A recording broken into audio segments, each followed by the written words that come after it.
Davis welcomes the audience. If you could know the date of your death, would you want to?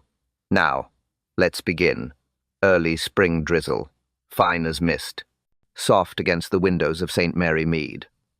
Miss Marple stood by her lilac bushes, secateurs in one hand, a shawl around her shoulders. The earth smelled clean, dark, and wet. She clipped quietly. Snip. Pause. Snip again. The kind of silence only a small village could keep. Then came the postman, boots squeaking on damp gravel, cap tilted against the rain. "Morning, Miss Marple," he said. "Bit of weather for April, eh?" She smiled. "Always is." He handed her 3 envelopes. One was thicker than the rest. Edges slightly curled from the moisture. No return address. Postmark faint. Inside something stiff, folded twice. She turned it over. A clipping from the St. Mary Chronicle. The obituary column. Her eyes narrowed. The name printed neat and black. Agnes Flint. Date of passing. Next Friday. Miss Marple read it twice. Once for sense. Once for disbelief. Agnes Flint was not dead. She lived 2 streets away. Healthy, cheerful, fond of canaries. The drizzle ticked on the window glass. Her mind began its quiet sorting. Not panic, just curiosity. Obituaries didn't write themselves. She checked the typeface. Standard column font. But the ink was slightly heavier than usual. An uneven pressure. Printed, yes, but not by the Chronicle's main press. Someone had copied their format. Perfectly. She noted the date again. Next Friday. The future, not the past. "Strange," she murmured. "Someone's been thoughtful enough to predict poor Agnes." Her tea kettle hissed from inside. She didn't move. Her gaze stayed fixed on the paper. A thin scent of ink drifted up as it warmed in her hand. Not new ink. Old, slightly metallic. Printer's ink, she thought. The kind used before the war. She looked closer. Something small caught the light at the bottom.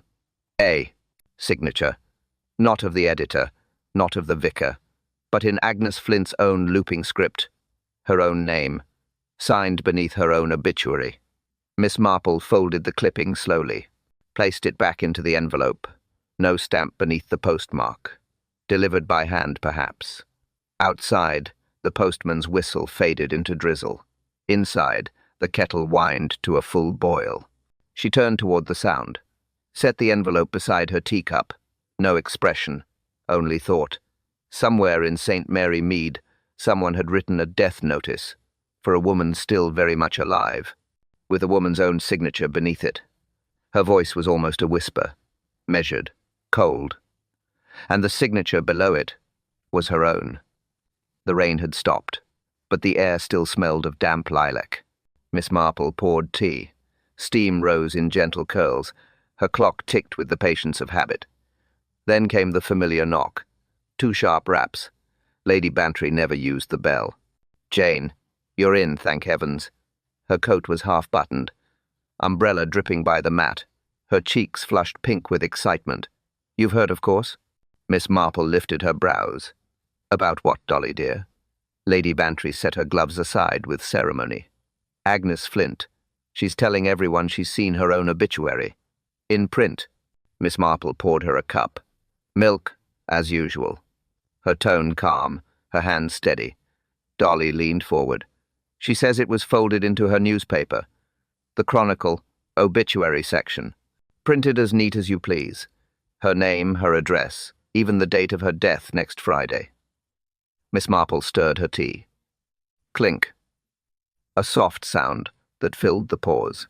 "She thinks it's a prank," Dolly went on, "or some sort of prophecy. She's quite torn between feeling flattered and terrified. Said she's keeping the clipping as proof."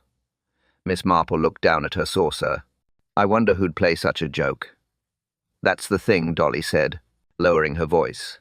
"No one can find who printed it. The Chronicle editor swore it never went through his press." Miss Marple tilted her head slightly. "Then how did it look so exact?" "Exactly the same font, same spacing, same everything." Dolly sat back with the satisfaction of good gossip.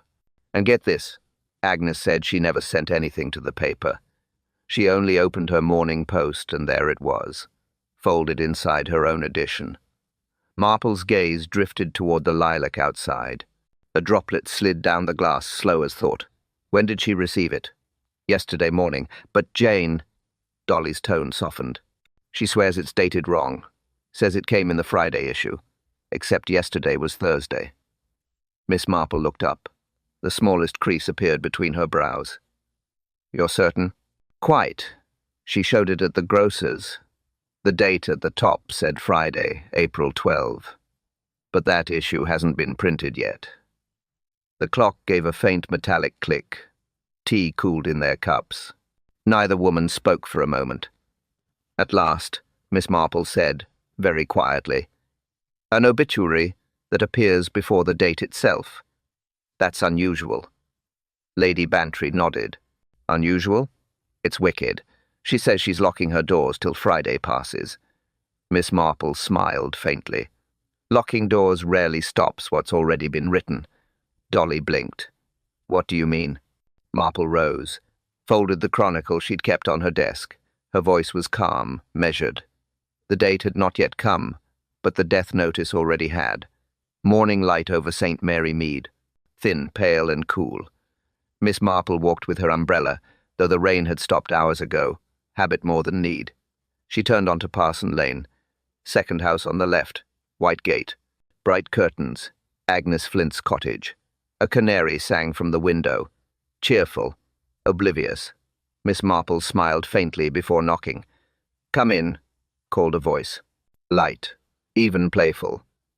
Agnes sat by the hearth, a tea tray beside her, a folded newspaper on her lap. She looked perfectly alive. "Miss Marple, you've come to see my ghost, have you?"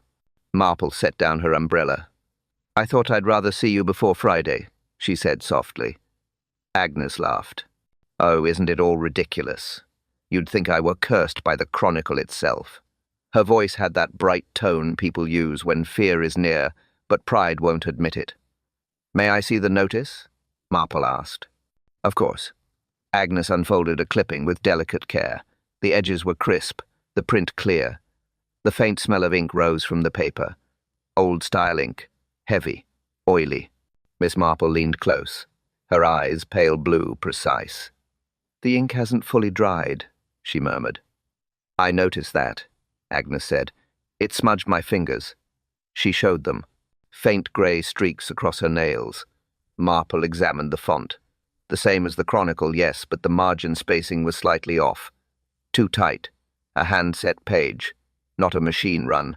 "Did it come folded like this?" "Yes. Inside my paper. I thought it was a misprint. Then I saw my name."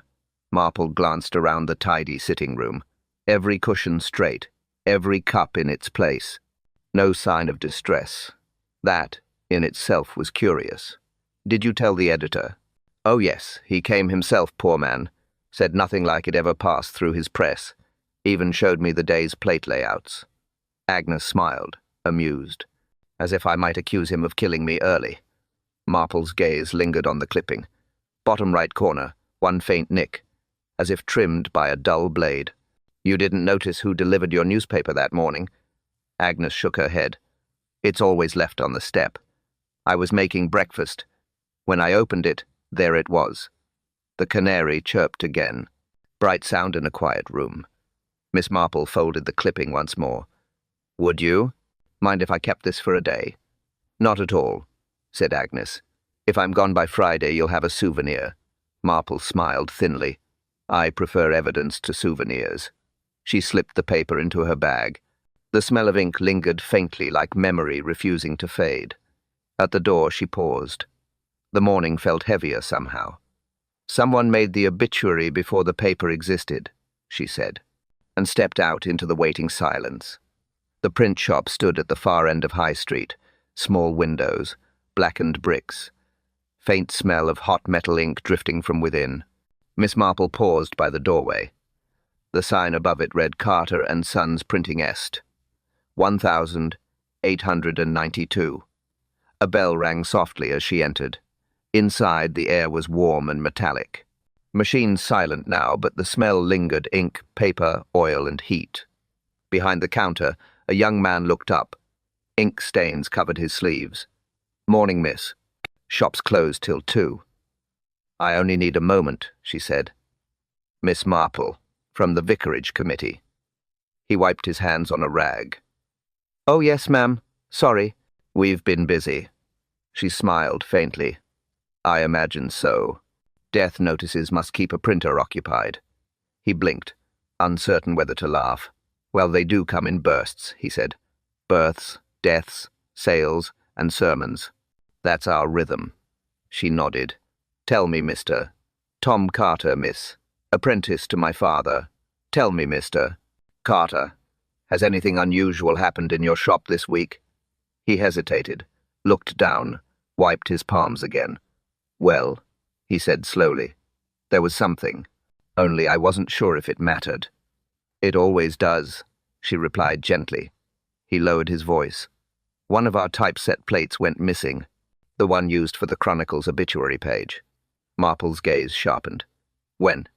"Monday night. We noticed Tuesday morning when we started the run. Someone had swapped a section out. One name removed, another inserted. I had to reset the spacing myself." She leaned slightly forward. "What name was removed?" "Mr. Alfred Pierce, old carpenter. His daughter sent the notice but hadn't paid yet. We were holding it till Friday's issue." "And the name added?" He hesitated. Then, "Agnes Flint." Marple said nothing. The press room ticked faintly as the metal cooled. Tom shifted uneasily. "Father said it must have been an accident. Maybe I misfiled it. But I swear I locked the rack. And the key. Only me, Father, and Mr. Dobbs, the night watchman." Marple looked toward the back door. "Was the shop open that night?" He nodded reluctantly. "Dobbs keeps a lantern burning when he does his rounds. Agnes Flint's maid says she saw it from the lane. Said the light moved." "Moved?" "Yes, ma'am. Not steady. Like someone was walking inside." Marple thought for a moment. A missing plate. A moving light. A death printed before its time. "Did you tell the inspector?" Tom shook his head. "No proof, miss.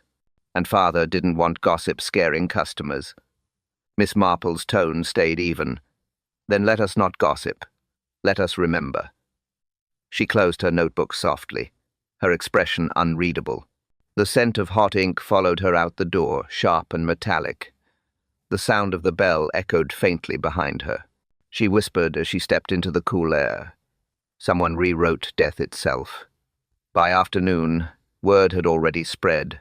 Whispers on the lane, at the grocer, at the post office.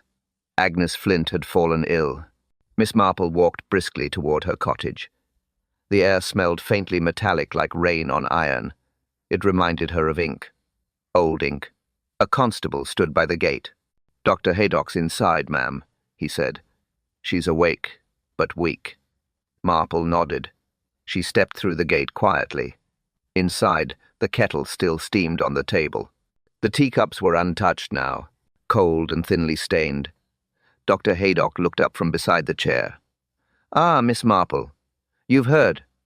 "I always do," she said softly. "How is she?" "Shaken. Nausea, dizziness, blurred vision. Classic signs of mild poisoning. Nothing fatal, thank heavens. I've given her an emetic. She'll be right by morning." "Poisoning?" "Yes. Metallic taste," she said. "Could be copper, could be mercury trace. Likely from something ingested." Miss Marple's eyes rested on the tea tray. 2 cups, one faint lipstick mark, the other, none. "Who was with her?" "Mr. Fenwick," said the doctor. "The solicitor. Came to discuss her will. They had tea together around 4. He left shortly after. She collapsed half an hour later." Marple nodded. "Where is Mr. Fenwick now?" "Home, I imagine. I've no reason to suspect him. The tea could have been tainted earlier. The maid insists she used a clean pot." Agnes stirred weakly in her chair. Her voice came thin but steady. "He said I looked tired. Poured for me himself. Such a kind man." Marple bent slightly toward her. "Did the tea taste strange?" "A little," Agnes whispered. "Metallic, but I thought it was the spoon." He took the first sip, though, said it was perfect. Marple's gaze lifted to the doctor. You saw the cup he used? Haydock frowned. Yes. Both cups showed residue. I'm sending samples to the lab. Marple nodded, her tone quiet. Doctor, would you recognize mercury if you smelled it? He hesitated. Possibly. It's faint, but distinct. Marple turned toward the side table where Fenwick had Saturday. The chair cushion bore a faint dark smudge, and the air near it carried that same metallic tang she'd noticed outside. Has he been here often? Only twice before, Agnes murmured. He manages my accounts. Always polite. Marple's expression didn't change, but her mind began to sort facts. Ink, metal, typeset. Now poison. She rose quietly. Rest, my dear, she said. I'll look in tomorrow. Outside, the drizzle had begun again. The smell of metal seemed to follow her into the lane. She saw him before she reached the corner. Mr. Fenwick, stepping from his motor car, gloves off, briefcase in hand, his fingers stained faintly grey. He tipped his hat. Miss Marple, always about your errands, I see. She smiled. Always. Her eyes, calm and sharp, drifted to his hand, that faint grey glint beneath his nails. And as he turned away, she noticed the clasp of his briefcase slightly open. Inside, a glimpse of folded paper. Not a letter, not a will. And in his briefcase, a single folded obituary slip. Sunday morning. Quiet in St. Mary Mead. Only the rustle of newspapers breaking the stillness. Miss Marple sat by her window, a cup of tea beside her. The latest Chronicle spread across her lap. The headline meant nothing. But one small line below caught her eye. Obituary column. Mrs. Lydia Coram, Monday. She read it twice. Same font. Same indentation. Same faint misalignment on the left margin. Her pulse stayed steady, but her mind sharpened. The same pattern. Another prediction. She folded the page neatly, took up her shawl, and set out for the bank. The bell above the door chimed as she entered. Mr. Pritchard, the manager, looked up from the counter. Good morning, Miss Marple. We're not open officially, but for you, well, what can I do?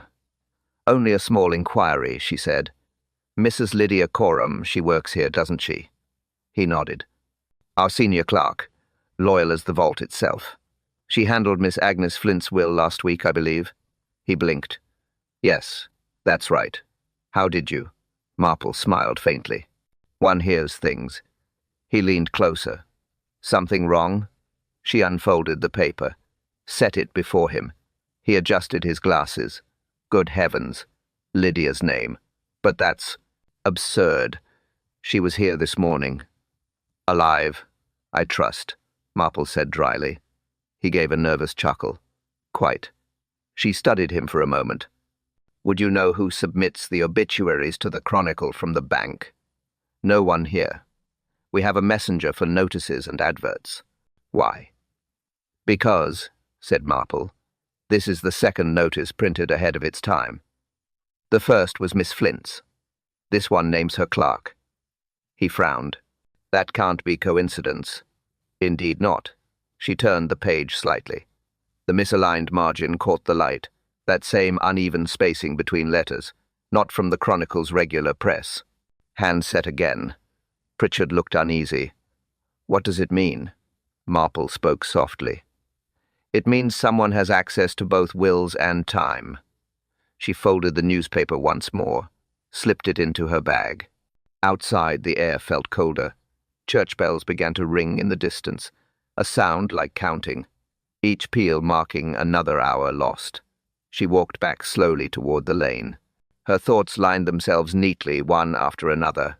Agnes Flint, her will, her solicitor. Now Lydia Coram, the clerk who handled that same document. Wills, signatures, dates, patterns repeating under different names.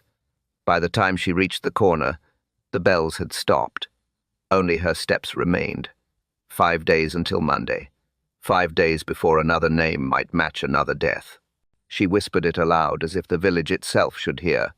5 days until Monday. The clock in the sitting room ticked loud that afternoon. Each second sounded heavier than usual. Inspector Slack sat opposite Miss Marple, hat on his knee, expression sharp but bored. "I've seen both notices," he said. "Coincidence, that's all. Some clerk with too much time and too little humor." Marple looked at the folded papers on the table. One for Agnes Flint, one for Lydia Coram. She arranged them side by side, edges aligned. "Coincidence is an untidy word, Inspector," she said gently. Slack snorted. "Meaning?" "Meaning," she replied, "that patterns do not arrange themselves by chance." He leaned back. "Well, let's hear your pattern then." Marple picked up a magnifier, held it to the print. "The spacing between letters," she said. "Notice this small, irregular gap before the final full stop. It's identical in both, and the margin exactly 1/8 of an inch narrower than the Chronicle standard." Slack frowned. "You measured that?" "I prefer to be certain." She slid the second clipping across. "The ink here, Inspector. The tone. It isn't the same as the rest of the page. Slightly glossier. That means it came from a different batch." He squinted. "It looks black to me." "Under ordinary light, yes. Under lamplight it reflects faintly blue. Old mercury ink. I've seen it before. Used by smaller print shops before they changed to carbon." Slack grunted. "Carter's shop, you mean?" She didn't answer. She didn't need to. Instead, she turned the clipping over. At the corner, the faint indentation of a plate number then scratched out. "See this?" she said. "Every press plate bears a number for tracking. These were removed with a razor. Deliberate, not accidental." Slack leaned forward. "So what do you think it means?" Marple's tone stayed quiet. "Someone borrowed a plate, set the type by hand, printed a false notice on genuine paper stock, then folded it into the proper edition before delivery." Slack rubbed his chin. "That's a lot of trouble for a prank." "Indeed," said Marple. "And for what? Each victim connected by one thread money after death." He looked up. "Money? Miss Flint changed her will last week. Mrs. Coram handled it. Both now marked for death. Both connected to Mr. Fenwick's office." Slack sighed. "You suspect the solicitor?" "I suspect. Precision," she said. "Whoever did this understands both time and profit." He rose, hat in hand. "Well, I'll talk to Fenwick again. But mark me, Jane, not every mystery hides a murderer." Marple smiled faintly. "No, Inspector, but some coincidences print too cleanly to be chance." The clock ticked again, louder this time. Even, deliberate, merciless. She folded the two obituaries together, the sound of paper sharp in the quiet room, her voice barely above a whisper. "One hand prints them all, and one hand profits most." The bell above Pratt's chemist gave a small metallic chime. Miss Marple stepped inside. The air carried a faint chemical tang, sharp, bitter, clean. Glass jars lined the shelves. Powders, liquids, labels in neat, faded handwriting. "Mr." Pratt looked up from behind the counter, spectacles low on his nose. "Morning, Miss Marple. Out of cough lozenges already." She smiled. "Not this time, Mr. Pratt. I've come to ask a rather curious question." "Curious questions are the only kind worth answering," he said. "What is it?" She opened her handbag, placed a small envelope on the counter. Inside, a torn strip of newspaper. He unfolded it, brows lifting. "An obituary?" "Not quite." "Look closer at the ink." He leaned under the lamp. The light caught a faint shimmer across the letters. That's not standard carbon black." "No," said Marple softly. "I thought as much." Pratt fetched a small dropper bottle and a porcelain dish. He dampened the edge of the paper. A faint silver-grey residue appeared where the ink bled. "Mercury," he said. "Mercuric oxide, to be precise. Used in older printing compounds. Slightly toxic if inhaled or ingested. No one uses it now except perhaps for special work or restoration." Marple nodded slowly. "Could one purchase it easily?" He shook his head. "Not legally. It's restricted. But any printer with old stock could have a little left. It was sold in glass bottles before the war. Red label. Dangerous stuff. Marple took another envelope from her bag. A tea bag wrapped in wax paper. "Dr. Haydock asked me to bring this to you," she said. "From Miss Flint's tea. She was unwell after drinking it." Pratt raised his eyebrows. He took the sample with tweezers, placed it in a clean dish, added a drop of reagent. The liquid turned pale grey, then deepened to blue. He looked up. "Same compound," he said. "Trace mercury contamination. Exactly the same reaction as the ink." Marple's voice was almost a whisper. "So the poison and the ink share a source." "Appears so. Someone using old formula stock. Dangerous habit." He replaced the stopper carefully. "Enough of this on your fingers and you'd taste metal for days." Marple's gaze drifted to the window where sunlight caught the glass jars. All those bottles harmless until touched. Deadly when used without care. "Would the same bottle serve for both?" she asked quietly. Pratt nodded. "If someone poured the ink mixture into smaller jars, yes. The same residue would appear in both cases.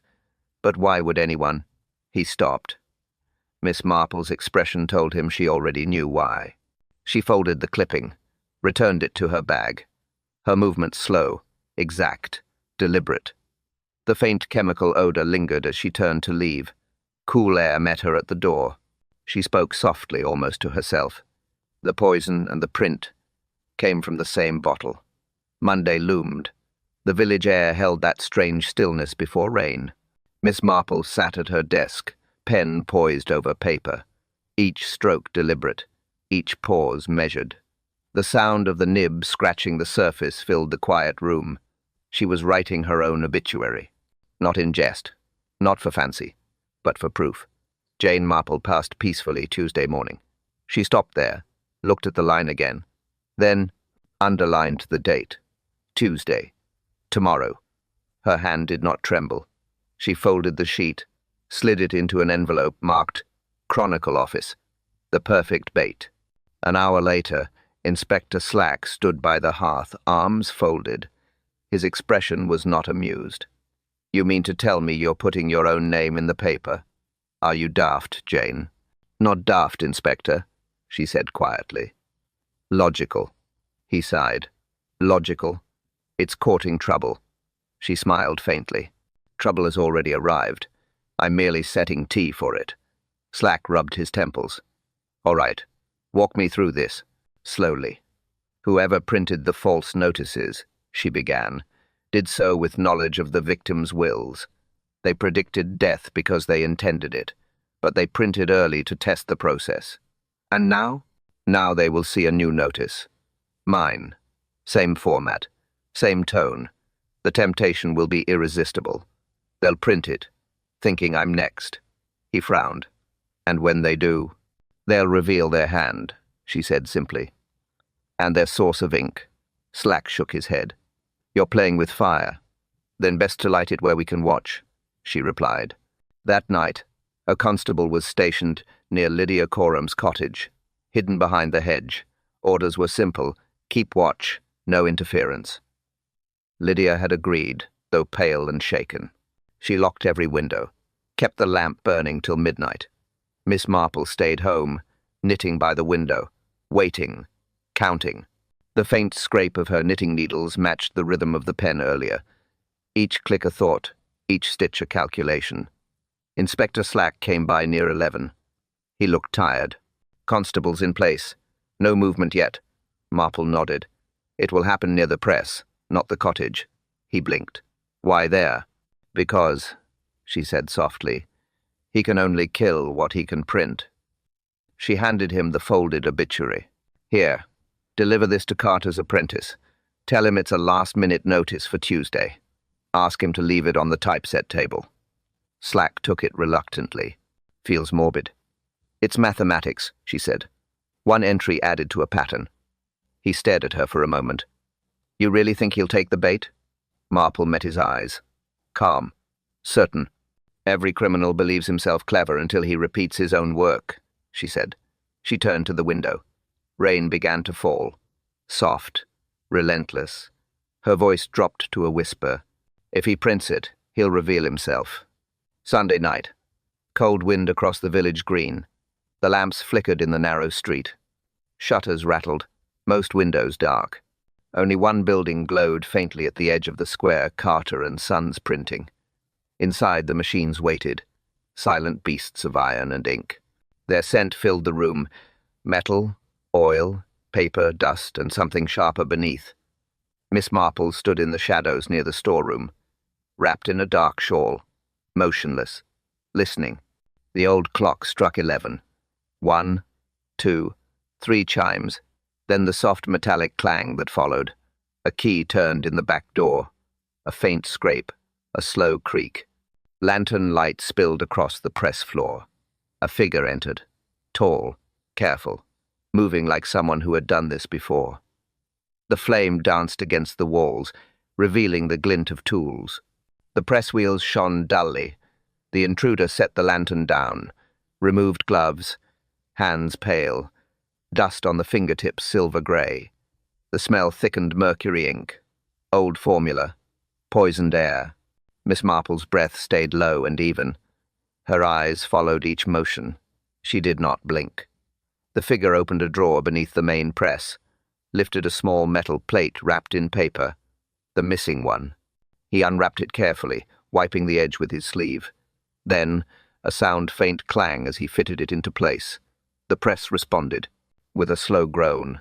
Iron teeth meshing, rollers turning. He pulled a folded sheet from his coat, set it under the plate. The first line came into view as the press rolled forward. Miss Marple saw the letters form one stroke at a time. Mrs. Lydia Coram Monday. Her pulse quickened. He was updating the lie. One more death printed before it happened. The man reached for another plate, smaller, freshly engraved. The lantern's flame trembled, casting light over the surface. Miss Marple leaned forward just enough to see it. Her gloved fingers tightened around her shawl. The plate bore a name, her own, Jane Marple. The date beneath it, Tuesday, April 16. She watched as the man aligned it with precision. The rollers caught the edge. The plate clicked into the lock. He wiped the surface once, leaving faint silver smears behind. Then he pressed the lever. The machine clanged. Paper turned. Ink met type. A single sheet slid through, wet and gleaming. He held it up to the light, examined it, smiled. Miss Marple stepped back into the darkness, quiet, measured, unseen. The sound of the press echoed through the shop, each strike a heartbeat, each print another crime committed in silence. Her thoughts turned cold and exact. The pattern was complete now, the final test set, and under the hiss of the lantern, her whisper barely stirred the air. The next plate bore her name, Jane Marple. The press clanged once more, then silence, only the hiss of the lantern, and the faint metallic scent of ink. Miss Marple stayed in shadow, her breath steady, her eyes fixed on the man at the press. He leaned forward, studying the fresh print. The page gleamed wet and dark. Her name across the top. He smiled. Small, proud. The door burst open, hard. A gust of wind swept through, scattering loose paper. "Don't move." Inspector Slack's voice cut the air like a whip. The man froze. Lantern flame flickered wildly. Slack stepped in, revolver drawn. Constable Harris close behind. The intruder turned slowly. Light hit his face. Recognition landed like a blow. Mr. Fenwick, the solicitor. Calm, proper, polite. Fenwick.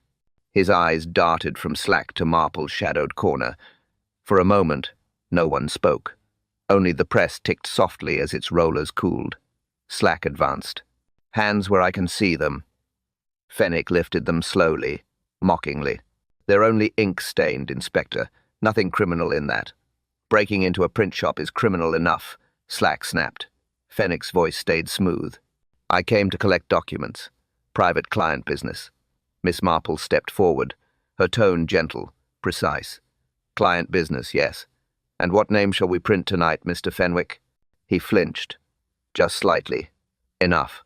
Slack saw it. "Drop what's in your hand," he barked. Fenwick hesitated. The lantern light trembled. Then motion. He bolted. Slack lunged forward. The lantern tipped, crashing against the floor. Flame licked the edge of the paper stack. Dry sheets caught instantly. Fire flared. Constable Harris cursed, stamping at the edges. Slack threw his coat over the nearest stack. Marple moved faster. She tore off her shawl, pressed it over the flame, smothered the spark before it climbed higher. Smoke curled into the air. The room filled with the acrid scent of burnt paper and ink. Fenwick stumbled toward the back door, but Slack was quicker. He caught him by the arm, twisted hard, and pinned him against the wall.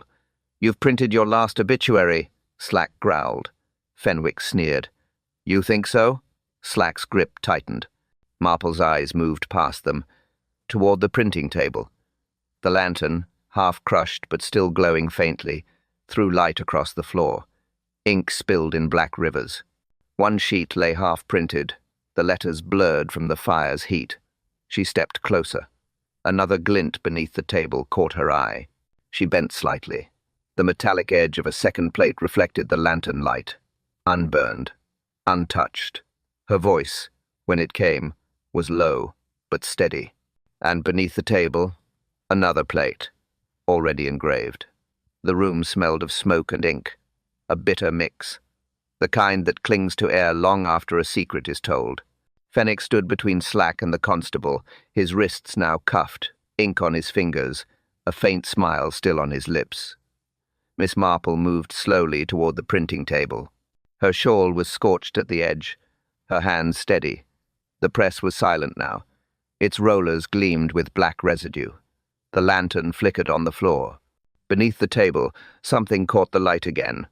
A metallic edge. She pointed. "There," she said quietly. Constable Harris bent down, coughing through the smoke. He pulled a thin sheet of metal from under the fallen papers. Heavy, engraved. Slack took it from him, held it up under the lantern's trembling glow. The letters were clear, precise. "Lydia Coram, March 28.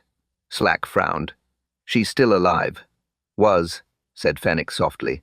"She died early this morning. Heart failure, they'll say." Marple looked at him.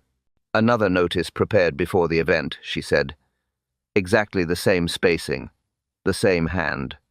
Fenwick's smile widened. "Efficient, wasn't it? I only printed what was certain to come." Slack's jaw tightened. "You're confessing?" "Confessing?" Fenwick laughed. "No, Inspector, I'm merely explaining. People fear death. I gave their fear form. That's all. They believed it because they were waiting for it." Miss Marple's eyes narrowed slightly. "And yet you profited, didn't you? Each will amended, each signature witnessed. The ink, the paper, the timing. So precise." He shrugged. "A solicitor manages what others neglect. I merely arranged their conclusions." Slack slammed the metal plate down on the table. The clang echoed through the room. "Arranged their deaths, you mean?" Fenwick didn't flinch. He only looked at Marple. "You're cleverer than the rest," he said. "But even you were tempted to read your own obituary." Her gaze stayed calm. "No, Mr. Fenwick, I wrote it." His smile faltered. A flicker of uncertainty passed across his face. Marple turned to the constable. "Check beneath the rest of the pile." Harris knelt again, moving the scattered sheets. A moment later, another glint, another plate. He pulled it free. This one smaller, half engraved. Slack took it, read aloud slowly. "Jane Marple, April 2. The silence that followed was heavy, dense. Only the faint echo of metal on stone as Slack set the plate down again. Fenwick's laugh broke it, soft at first, then sharp. "I only printed what they all feared," he said. "They believed what they already knew." Miss Marple looked at him. Her tone was quiet, almost kind. "No, Mr. Fenwick, you never understood." The lantern flickered once, throwing shadows across the press. Her final words hung there, cold and exact. But fear was never the cause. Morning light crept through the blinds of the police office. Cool, grey, deliberate. The clock on the wall ticked with slow precision. Each sound marked a truth unfolding. Inspector Slack sat behind the desk, Fenwick across from him, cuffs on, head high, still smiling faintly, as if the world remained his to manage. Miss Marple sat to the side, quiet, hands folded neatly in her lap, her eyes steady, unhurried. Slack broke the silence first. "Well, Miss Marple, let's have it clear now. What exactly did our gentleman do?" She spoke calmly. "Mr. Fenwick was not printing prophecies, Inspector. He was producing evidence." Slack frowned. "Evidence? Forged evidence," she corrected. "Each obituary you found, dated before the victim's death, was meant to appear legitimate later. The death would seem natural because the paper had already recorded it."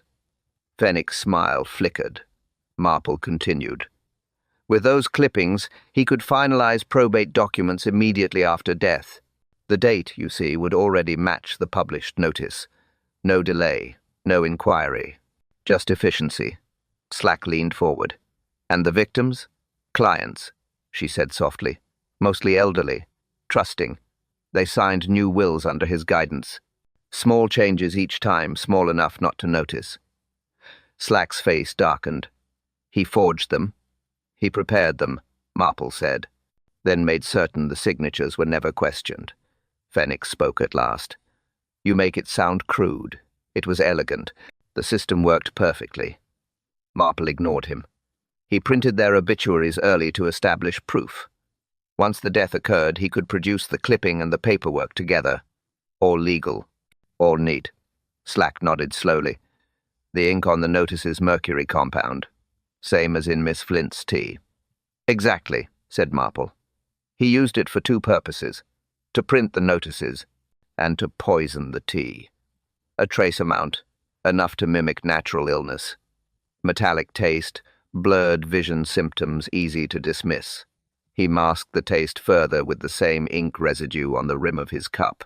A clever way to explain away the flavor." Slack whistled softly. Calculated. Marple's tone stayed even. "He believed in control.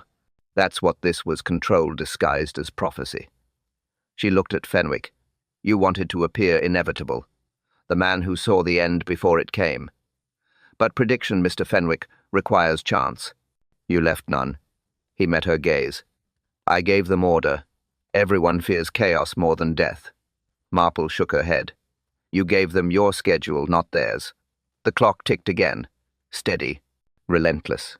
Slack gathered the files. "Your trap worked," he said. "Your false notice forced him to act early. He exposed himself trying to print it." Marple rose slowly. "One cannot print destiny, Inspector. Only intent." Fenwick said nothing. Only the faint sound of the clock filled the silence. Marple's voice came soft, final. He tried to predict death by scheduling it. Back at St. Mary Mead. Afternoon sun through lace curtains. Soft. Dusty. Familiar. The kettle whistled. Long, steady. A domestic sound that made the morning feel far away. Miss Marple moved slowly across the kitchen. The shawl she had burned still smelled faintly of smoke. She set it on the chair, filled the teapot, and poured. Steam rose like thought. Quiet. Measured. A knock followed. Light, quick, familiar. "Jane, are you alone?" Lady Bantry's voice, half gossip, half concern. Marple smiled. "I rarely manage both." Dolly stepped in, eyes bright. "Oh, Jane, everyone's talking. You were in the print shop last night, weren't you? Stop the whole thing yourself?" "Inspector Slack stopped it," said Marple mildly. "I only happened to be there." Dolly hung her hat on the chair. "The solicitor Fenwick, is it? Awful man. Fancy killing people over paperwork. The Chronicle is calling it the case of the deadly notices." Miss Marple stirred her tea. The spoon clinked gently. "Headlines always prefer noise to truth." "Well, still," Dolly said, "imagine reading your own obituary. Gives me chills." Marple looked at her friend over the rim of her cup. Her tone was calm, almost amused. "I rather think it would be enlightening." Dolly blinked. "Enlightening?" "One should always read between the lines," Marple said. "People seldom do. They look at what's printed, not what's missing." Dolly sighed. "You sound as if you enjoyed it." "Not at all," said Marple. "But there's something tidy in a lie properly folded. It helps one find the crease that shouldn't be there. The kettle began to hum again on the stove, low and rhythmic. The clock ticked beside it. The two sounds met in quiet harmony. Dolly leaned closer. "I do wonder, Jane. How did you know? Before the rest of us?" Marple smiled faintly. "I noticed the signature. The ink, the hand, the space where truth hesitated. Evil always leaves a pause." Dolly shivered. "Well, I'm locking my doors all the same." "That's wise," Marple said, "but unnecessary. Death rarely uses the front gate. It prefers routine, schedules, invitations." They sat in silence a moment, only the kettle's whistle breaking it. Steam against porcelain. A sound soft enough to erase the night before. Marple poured more tea. Her eyes rested on the folded chronicle by the window. The obituary column blank for once. She spoke softly, almost to herself. Measured, calm. For truth never prints itself. A soft kettle simmer. Steam curls. Music fades to a hush. Edward's voice returns. Warm, steady, familiar. "So, what did you think, my friends?" A pause, the kind that lets curiosity breathe. "Could you have guessed before Miss Marple did?" He lets the words linger. "The ink, the will, or the printer's plate?" A quiet chuckle. "You always notice the small things, don't you?" He continues. "Every story in St. Mary Mead hides a little puzzle. Sometimes it's written in a letter, sometimes in a line no one bothers to read." The kettle whistles softly again. Steam builds, then settles. Edward's tone lowers. Reflective now. She saw the pattern first. The paper, the poison, the profit, all tied to one steady hand. He pauses, inviting thought. "If you guessed it before she did," he says, "tell me in the comments below. Was it the ink that gave it away? Or the timing? Or perhaps you noticed the name that shouldn't have been printed at all?" A breath. Calm. Familiar. "Join us tomorrow, same time, same village." Another. Kettle will boil. Another quiet crime will whisper through St. Mary Mead. A faint rustle of pages. Music swells, then fades like smoke. Edward's final line comes soft, almost secret. "Until then, keep your tea warm, and your suspicions warmer." Gentle kettle fade. Soft hum under the closing notes. Edward's voice returns, calm, familiar, warm. "Before we part tonight," he says, "tell me something." A pause. "Where are you listening from?" He smiles through the words. "City lights, or quiet countryside. You'd be surprised how many mysteries sound different depending on where the kettle boils." The faint whistle rises again, steady and soft. "Thank you," he says, "for being part of our quiet little corner. You make these stories worth telling." He lets the silence breathe, then continues. "If you haven't yet, do subscribe. There's another mystery waiting tomorrow." A flicker of tone inviting. Our next story. The Pianist's Last Waltz. He says it slowly, letting the title linger. Music, memory, and one final note that shouldn't have been played. The kettle hum lowers. Steam fades. Edward's voice softens. "Until then, keep your tea warm, and your eyes open." A brief pause. No music now. Only the sound of a kettle settling back into silence. He ends in a whisper. "Good night, from St. Mary Mead." Faint echo. Tea poured slowly into porcelain. Steam rises once more. A quiet after the storm. The narrator's voice lowers, almost a whisper, measured, still. Some write stories. A pause. The sound of the cup set gently down. Others write lies. A breath follows. Soft, intentional. But the deadliest ones. Another pause.